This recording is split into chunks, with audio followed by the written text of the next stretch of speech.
Porque ele vai pegar aqui, ó, saca? Faz um teste. Alô, teste, som,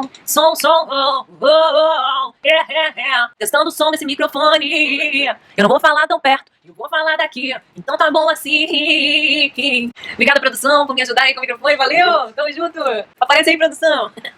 Tamo junto. Começando mais um vídeo aqui no canal, e no vídeo de hoje vamos falar um pouco sobre o mal do século. Ansiedade. Mais do que mal do século, é o mal que a gente tá vivendo agora na pandemia, nessa época que tá todo mundo ansioso, todo mundo descontou a ansiedade em alguma coisa, a galera desanimou de seguir uma alimentação mais equilibrada por conta das academias fechadas, e aí vem aquela cascata de sentimentos, aquela cascata de empecilhos e várias coisas que vão nos deixando aflitos. Ficamos em casa boa parte desses 10 meses, né, que foi uma coisa muito angustiante mesmo, sair do convívio social, parar de abraçar as pessoas, até da família, esse distanciamento, né? Então foi realmente um momento muito complicado e que o nível de ansiedade, as estatísticas foram lá em cima, o nível de obesidade aumentou, e eu achei esse momento super oportuno para trazer o vídeo de hoje com uma profissional que eu adoro, que eu admiro muito, que é a Isa, nutricionista, que ela sempre trata desse assunto alimentação sem nenhum terrorismo. Ela trata sempre de uma forma leve, sem demonizar nada, nenhum tipo de alimento. Lembrando que o vídeo de hoje ele é 100% pautado em estudos científicos.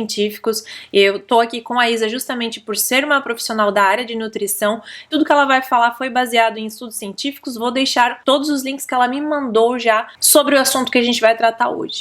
Mas, Amanda, o que a ansiedade tem a ver com intestino? Parece uma coisa tão distante. A ansiedade, principalmente agora, nessa época de quarentena, a gente viu que desencadeou vários transtornos alimentares, muitas pessoas com bulimia, compulsão alimentar, descontaram na comida de alguma forma. E aí, os níveis de estresse, de depressão, de ansiedade, enfim, o bem-estar da pessoa, ó, foi por água abaixo. E o que o intestino tem a ver com isso? No vídeo de hoje a gente vai aprender tintim por tintim, lembrando que cada indivíduo tem que ser analisado de uma forma geral, né? Não é só o intestino. Mas vocês vão entender o quanto ele é responsável pelo nosso bem-estar. Você tá com o intestino tudo certinho, tudo em equilíbrio, mas a sua mente, por conta de traumas antigos, traumas do passado, enfim, coisas que têm que ser tratadas com psiquiatria, com psicologia mesmo, então tem que analisar o indivíduo como um todo. É importante. Mas vamos entender uma pergunta que eu quero que a Isa responda. O porquê que o intestino é considerado o nosso segundo cérebro? Oiê, tudo bem, gente? Primeiro eu queria agradecer a Amanda pela oportunidade de estar aqui novamente. E já respondendo a pergunta dela, por que o intestino é considerado o segundo cérebro? Basicamente é o segundo órgão do ser humano mais enervado. Ou seja, a ligação entre intestino e cérebro é direta. Para vocês terem ideia, cada impulso nervoso que o cérebro manda para o intestino manda de volta 9 para o cérebro. Sem dizer que grande parte dos nossos neurotransmissores responsáveis pela produção de hormônios da nossa saúde mental são produzidas pelo intestino. Ao longo do vídeo vocês vão entender um pouquinho mais como que isso funciona, mas basicamente a ligação entre intestino e cérebro ela é direta, ela acontece a todo momento. E se o nosso intestino não está saudável, pode ter certeza que os nossos hormônios do bem-estar também não estarão. Então a famosa frase, você é o que você come, nunca fez tanto sentido em relação a tudo, né? A tudo que a gente come, o intestino ele metaboliza, ele quebra e ele cumpre as funções vitais, as funções fisiológicas mesmo, mas também do nosso bem-estar, nosso humor, da nossa ansiedade, né? Que está englobada ali. E a pergunta é, eu tenho muita ansiedade. Será que pode ser por conta do intestino? Sim, gente, com certeza pode estar relacionado ao intestino. Para vocês terem ideia, lá no nosso intestino nós temos duas grandes colônias de bactérias, as gram-positivas e as gram-negativas. Ambas são importantes para a digestão dos nossos alimentos, né? Basicamente, as bactérias positivas que são responsáveis pela produção de 80 a 90% da nossa serotonina, que é o hormônio do bem-estar, que é o hormônio da felicidade, que é o hormônio da motivação, que nos deixam realmente com prazer de viver. É produzido também por elas 50% da nossa dopamina, também responsável pelo nosso bem-estar, pelo nosso foco, concentração. Produz também acetilcolina, que é um neurotransmissor responsável por diversas funções psíquicas. e orgânicas do nosso organismo. Produz também GABA, 5-hidroxitriptofano, que tem a ver com a produção de melatonina, que a gente vai trazer em um próximo vídeo. Então, basicamente, se essas bactérias não estiverem em simbiose, é o equilíbrio entre elas. Então, se a bactéria negativa ela tá maior que a bactéria positiva, nós estamos em disbiose intestinal. E é aí que os problemas começam a acontecer. Porque se essas bactérias positivas responsáveis por toda essa produção de hormônios do bem-estar, de foco, da concentração, estão baixas, obviamente que elas não vão estar conseguindo promover toda essa produção. Então é onde esses neurotransmissores começam a ser diminuídos. A produção hormonal começa também a ser diminuído, justamente porque essa bactéria negativa está se reproduzindo muito a mais que as positivas. E o que leva isso a acontecer? Por que essas bactérias positivas elas ficam baixas e as negativas ficam altas? Basicamente porque as bactérias negativas se alimentam de açúcar, carboidratos, mas, gente,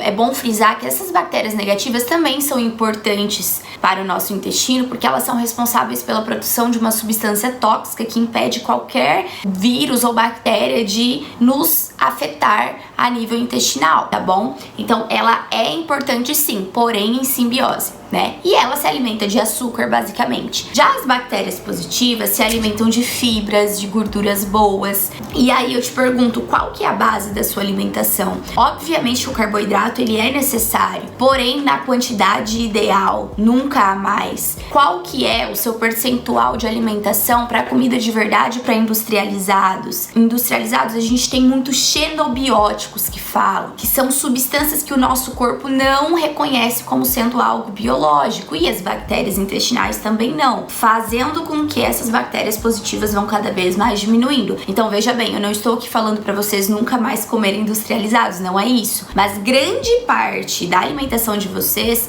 precisam vir de alimentos naturais, de alimentos da terra, de alimentos de verdade que vão nos proporcionar um bom aporte de fibras. Então basicamente é cuidar para que a sua base alimentar seja mais comida de verdade, mais fibras, fontes de gorduras boas também. Outra coisa, gente, que causa desbiose intestinal é má digestão das proteínas. Como está a sua digestão? Você sente muitos gases? Precisamos avaliar isso, porque é sinal de uma má digestão de proteínas. Então, normalmente, quem tem uma demanda maior de proteína precisa ali ter um aporte de enzimas, de estratégias alimentares para ajudar na digestão, que eu vou falar mais adiante. Então, assim, basicamente precisamos ter a base alimentar de comida de verdade para que essas substâncias xenobióticos ou excesso de carboidrato não nutra muito as bactérias negativas, porque é igual uma criança. Se você pega duas crianças e dá leite para uma e não dá para outra, quem que se desenvolve mais? A que você deu o alimento. Então, se a sua dieta basicamente é puro carboidrato, nada de fibras,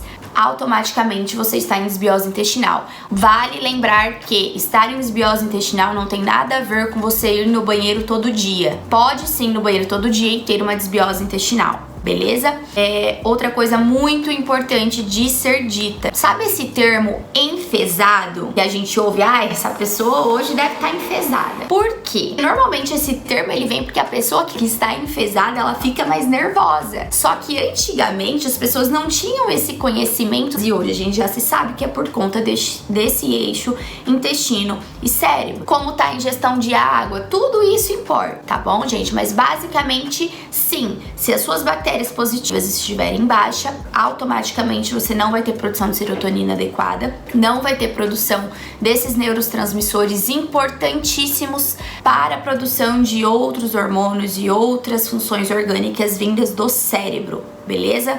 Lembrando que a pequena concentração de serotonina que o cérebro produz sozinho, que é de 10 a 20%, além de depender desses neurotransmissores, também só são liberados quando você faz algo que te causa prazer. E normalmente é o quê? Comer. E comer o quê? Brócolis? Não, né? Normalmente é açúcar, normalmente é fontes de carboidratos refinados que vão continuar alimentando essas bactérias negativas. Para vocês terem ideia, os ansiolíticos, eles trabalham nessa recaptação de serotonina a nível de sistema nervoso, porém equivale a 10 a 20%. Então, antes de mais nada, precisamos olhar para nossa base, que é o intestino. Interessantíssimo todas essas informações. A gente sabe assim o básico por cima, mas todos esses detalhes que são importantes pra gente assim botar a mão na consciência e parar e pensar e fazer diferente, eu aprendi agora junto com vocês, e é aí que a gente entende o porquê comer mais fibras não significa só ir ao banheiro regularmente, né? É claro que é importante, mas a importância que isso reflete no nosso bem-estar, né? Nos nossos hormônios, no nosso humor. E aí a gente viu que comer as fibras vão alimentar essas bactérias boas no nosso intestino, né? Para que esse equilíbrio aconteça. Mas visto isso, o que eu posso fazer além de comer as fibras? Eu posso tomar um probiótico para me ajudar? E essa resposta é depende.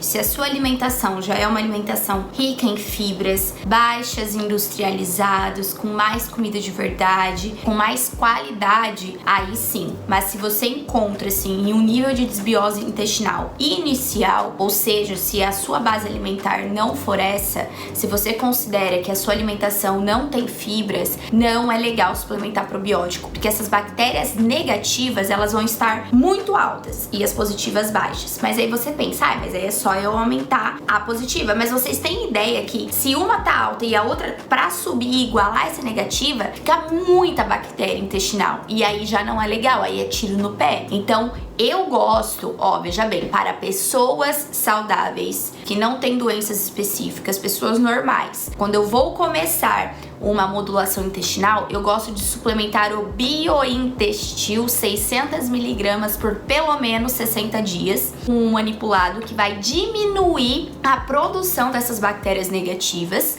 E aí a gente entra com alimentação, aumentando os pré-bióticos, que são as fibras, mudando ali a qualidade alimentar, para que essas bactérias positivas que restam começam a se reproduzir, para depois de 60 dias a gente entrar com cepas específicas para cada caso de probióticos. Porque senão, muitas vezes é tiro no pé, igual passar cera em casa suja. Então, primeiro vamos fazer o básico, que é cuidar da base, que é a alimentação. E depois a gente entra com esses recursos que são tanto o biointestil quanto os probióticos.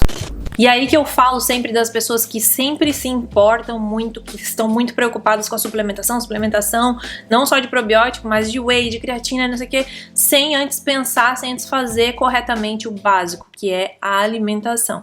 Tá tudo certinho? Beleza. Se preocupar com a quantidade de proteína diária, de carboidrato, de gordura, para depois pensar num whey, para depois pensar na suplementação em si. Nesse caso do probiótico, não poderia ser diferente. E é importante ressaltar também que cada indivíduo é um indivíduo, as pessoas se alimentam de formas diferentes, então vão ter o intestino, a flora intestinal de forma diferente. Então isso tem que ser analisado caso a caso, buscando um profissional, fazendo exames e vendo o que é melhor para você no seu estágio atual. E a última pergunta é: o que eu posso fazer na prática para melhorar o meu intestino e, consequentemente, a bendita ansiedade? Primeiro, diminuir a ingestão dos industrializados com carboidratos muito refinados. Não que você nunca mais possa comer, mas vamos tentar diminuir. Aumentar a ingestão de legumes, vegetais, saladas de folha, gente. Antes de almoçar, antes de jantar, comecem sempre com um prato de salada de legumes. Quanto mais, melhor. Um específico, chucrute, que é um repolho mais fermentado, ele também é maravilhoso, porque tudo isso que eu estou falando são pré-bióticos, são ali os alimentos que essas bactérias positivas gostam, se alimentam. Kombuchas também, muito legal, aqueles chás fermentáveis.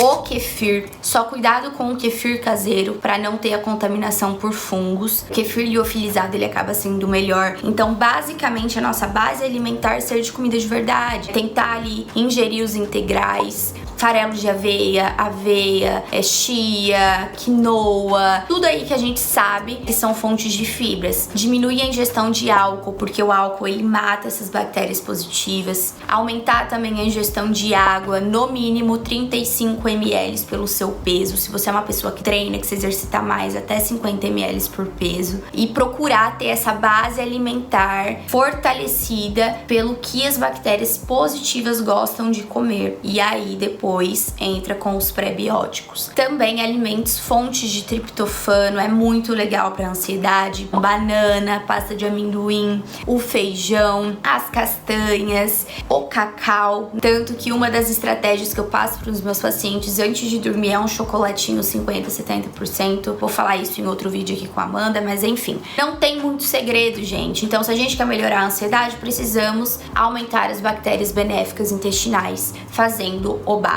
primeiro antes de passar para qualquer estratégia específica. Podem perceber quando a gente faz isso, tudo começa a melhorar. E aí, se você fizer tudo isso que eu tô te falando, e aí realmente não tiver uma melhora significativa ou continuar com esses pensamentos de repetição, já é interessante a gente procurar uma ajuda psicológica, porque daí a ansiedade ela sai do âmbito físico e vai para algo mental e inconsciente, que muitas vezes é traumas, conflitos não resolvidos que vão ficando nessa inconsciência, que faz com que a gente tenha todos esses sintomas, que nada mais é de que, ó, vamos olhar aqui para esse conflito que a gente não tá olhando. Se a gente cuida do físico e realmente não tem uma melhora significativa, e cuidar desse físico, cuidar desse intestino, no mínimo 6 meses, tá, gente? Se a gente cuida, faz tudo certinho e ainda assim a ansiedade tá ali, procurem ajuda psicológica, que daí já é algo um pouco mais profundo. Beijo. Obrigada pela oportunidade, Amanda. E eu gostaria de adicionar no que a Isa falou, comer algumas fontes de vitamina C junto com uma fonte de ferro, no caso uma carninha, um frango, vai te ajudar na absorção dos nutrientes, né, da proteína. Um abacaxi também vai ajudar demais na absorção da proteína. Comer junto no almoço, uma laranjinha picada, temperar a salada com limão, isso minha nutri já tinha me falado, minha nutri materno-infantil. Sempre que eu for comer um steak, uma carne, uma proteína, comer junto com alguma fonte de vitamina C que vai ajudar na absorção dos nutrientes. A mesma coisa um mamãozinho, né? O mamão papai, o famoso mamão papai de manhã, depois do café da manhã, come aquele mamãozinho que vai ajudar aí também na absorção da proteína. Mas se você fizer isso de forma constante, né? Não adianta fazer 1, 2 dias, uma semana. E de modo geral é enriquecer a alimentação com alimentos de verdade. Aquilo que a gente sempre fala, inclusive na dieta flexível.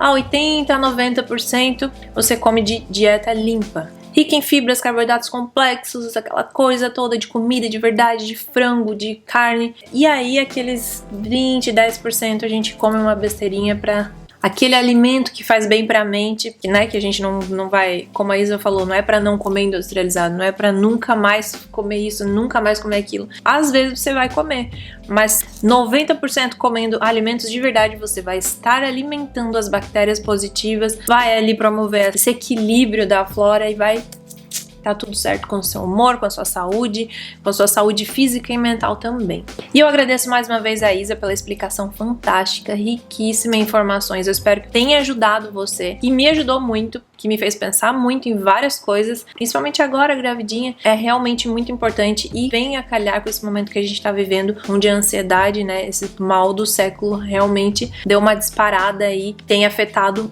várias pessoas que nunca se sentiram afetadas. E em breve a Isa também volta aqui pra gente gravar um novo vídeo que já está em planejamento sobre o sono, sobre o descanso e o quanto ele é importante. A gente sabe que descansar é importante. Quer ganhar massa magra? Tem que levar em consideração o descanso. Emagrecer tem que levar em consideração o descanso. A gente ouve tanto falar assim por cima, mas vamos entender exatamente por que o descanso é tão importante, o sono, né, em si é tão importante para benefício mental e para benefício estético também, né, ganho de massa, emagrecimento, enfim. E eu espero demais de coração que vocês tenham curtido esse vídeo, que foi um break aí no meio de tantos vídeos de gestação. E deixa o like se você curtiu, comenta aqui embaixo, encaminha esse vídeo para algum amigo e a gente se vê no próximo vídeo. Valeu!